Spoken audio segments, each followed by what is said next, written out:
Salut à tous les gamers, fans de Babyfoot, c'est Wartech, et aujourd'hui on se retrouve pour la partie 2 du tutoriel Babyfoot. Je sais qu'il y a eu beaucoup de temps entre la partie 1 et la partie 2, et j'ai eu pas mal de choses à faire, et filmer ce genre de choses, c'est pas toujours facile, il faut trouver les gens pour vous filmer, puis il faut réussir surtout à faire les passes, etc. Donc là, je vais vous expliquer un peu comment faire des passes un peu de partout, vous allez voir. Alors, déjà je vais vous expliquer, donc la barre qui est là, où vous voyez la petite flèche, c'est la barre des 2. Ça c'est la barre des 5, et ensuite la barre des attaquants, on appelle ça donc la barre des 3. J'ai préféré faire comme ça, que ce soit plus clair après par rapport aux explications des passes, etc. De comment ça se passe. Alors on va commencer donc des passes des 5 au 3. Donc ça on appelle ça une passe brossée, c'est-à-dire que vous envoyez la balle, et vous la brossez pour l'envoyer sur les 3, et pour passer entre les deux joueurs. Après, vous avez la passe en biais, donc vous envoyez la balle, en fait vous chopez la balle avec le joueur du bas, avec un certain angle pour que la balle parte un peu en biais comme ça.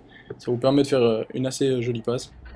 Ça c'est les passes les plus classiques, les plus faciles, c'est de faire des passes contre le mur. Du fait que vous soyez contre le mur, la passe sera plus facile à rattraper, parce que vous avez juste à coller complètement le joueur contre le mur, et après l'envoyer dessus. Même passe, mais là c'est la passe droite contre le mur, c'est-à-dire que là vous collez complètement les deux joueurs des 5 et des 3 et vous faites la passe tout droit. C'est une des plus faciles à faire celle-ci. Là, on va passer maintenant aux passes des 2 au 5, c'est-à-dire que des défenseurs à la barre du milieu. Donc ça aussi, c'est des passes, ça c'est un peu plus difficile à faire parce que c'est un peu plus dur à maîtriser et à récupérer avec la barre des 5. Mais c'est très utile quand vous voulez faire ces passes-là, après pour enchaîner, pour faire justement une passe des 5 au 3. Je vais vous montrer différents types de passes. Là, c'est la même chose, mais là, c'est entre deux en bas, c'est-à-dire c'est pas contre le mur. Vous allez passer un peu plus là, ça fait une assez bonne feinte. Là, pour ces passes-là, je vais assez vite. Vous n'êtes pas obligé à aller à la même vitesse ou tenter d'aller à la même vitesse parce que même doucement ça passe assez bien. Là c'est le même type de passe sauf que c'est contre le mur et c'est en haut. Là j'ai envoyé, je l'ai fait avec un petit envoi sur l'autre joueur et la passe en haut. C'est des passes très intéressantes à faire mais qui sont, c'est vrai, assez dures à faire. Là pareil c'est entre deux mais en haut, c'est à dire que vous n'allez pas complètement jusqu'en haut et le fait que vous l'envoyez comme ça fait une feinte si vous voulez. Donc le joueur va se coller contre le mur et en fait vous allez passer entre les deux. Après la passe des 2 au 5 au milieu, je sais ça fait beaucoup de passes mais c'est vrai qu'il y a beaucoup de choses à faire. Donc là vous voyez en fait j'ai mis la même feinte où je fais jongler un peu entre les deux joueurs et là je passe au milieu. Ça aussi ça donne une bonne feinte. Là on va passer aux passes qui sont les plus dures à faire mais qui après qui marchent le mieux. C'est des 2 au 3, c'est-à-dire donc des défenseurs directement aux attaquants. Ça c'est la passe la plus facile, vous posez la balle, vous tournez une fois parce que vous avez le droit de faire un tour et vous faites la passe. Après il y a différentes passes que vous pouvez faire pour faire plus de feintes, là c'est pareil sauf que là c'est contre le mur.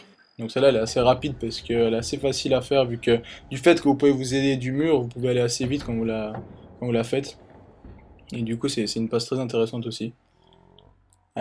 Ensuite qu'est-ce que j'ai fait? Ouais voilà, donc là c'est la même mais c'est en bas, c'est-à-dire que c'est une passe en bas, droite comme ça.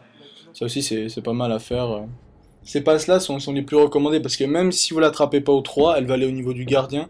C'est un avantage pour vous, pour après pour marquer plus facilement quoi. Après, donc ça c'est une passe un peu plus sophistiquée, ça s'appelle une passe en virgule. C'est vrai que vous posez le joueur sur la balle, vous appuyez, et en fait la balle va donner cet effet un peu brossé, comme ça c'est assez intéressant à faire aussi. Donc voilà, donc si vous n'avez pas tout vu, tout suivi, je vous conseille de vous repasser la vidéo, parce que c'est vrai qu'il y a beaucoup de passes et beaucoup de choses à mémoriser au niveau des passes. Donc regardez cette vidéo, ensuite je mettrai un petit lien maintenant pour que vous alliez voir donc la première vidéo où il y a les tirs, comme ça si vous arrivez à faire les passes et les tirs, vous allez éclater tout le monde. Donc voilà, bientôt je publierai le plus rapidement possible la partie 3, donc les trickshots, un peu tous les tirs un peu fantaisistes. Je vais voir cette semaine aller jouer un petit peu et tenter de filmer un peu tout ça. Donc voilà, j'espère que cette vidéo vous a plu. Laissez des commentaires, laissez des likes et comme d'habitude, on se retrouve très bientôt pour une nouvelle vidéo. C'était Wartech. Allez, ciao tout le monde.